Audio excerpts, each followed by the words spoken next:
অসমত উচ্ছেদ হ'বই হ'ব বিদেশী বিদেশী চলাই দিব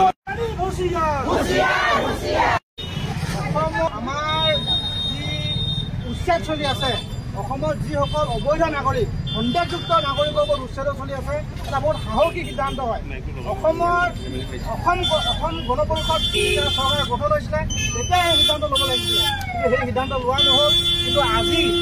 আজি অসম চৰকাৰে অসমৰ এজন সাহসী মুখ্যমন্ত্ৰী ডাঙৰীয়াই তেওঁৰ লগত আমাৰ বহুত আদৰ্শগত পাৰ্থক্য থাকিব পাৰে কিন্তু তেখেত এজন মুখ্যমন্ত্ৰীয়ে তেখেতে যি উচ্ছেদ অভিযান চলাইছে তাত কিন্তু অসমৰ প্ৰতিজন খিলঞ্জীয়া লোকে কিন্তু তেওঁক সহমত প্ৰদান কৰিছে তেওঁক সকলোৱে মানে এই ক্ষেত্ৰত আমি সকলোৱে প্ৰতিজন অসমীয়া লোকে তেওঁক আমি এই সমৰ্থন আগবঢ়াইছোঁ তেনে এজন মুখ্যমন্ত্ৰীক ক'ৰবাত বাহিৰৰ এজন তেওঁ মিয়া হয় নে কি হয় ক'ৰবাত আৰ্চাদ মাদানী বোলা এজন মানুহে তেখেতে আহি কিনে অসমৰ মুখ্যমন্ত্ৰীক বেয়া কথা ক'ব অসমৰ মুখ্যমন্ত্ৰীক উচ্ছেদ উৎপাচিত কৰিব সেইটো কিন্তু আমি কেতিয়াও মানিম জানো আমি সেইটো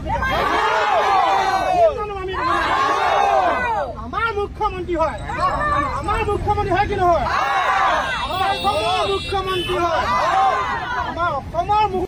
আমাৰ অসমীয়া জাতি আৰু আমাৰ খিলঞ্জীয়াৰ বাবে যে আমাৰ যি নেকি অসমৰ মাটি পানী বায়ুৰ লগত সম্পৰ্ক নথকা এজন ব্যক্তিয়ে যে আমাৰ মুখ্যমন্ত্ৰী ডাঙৰীয়া যি নেকি আমাৰ অসম ৰাজ্যৰ যে আমাৰ উচ্চ পদত বহি থকা এজন ব্যক্তি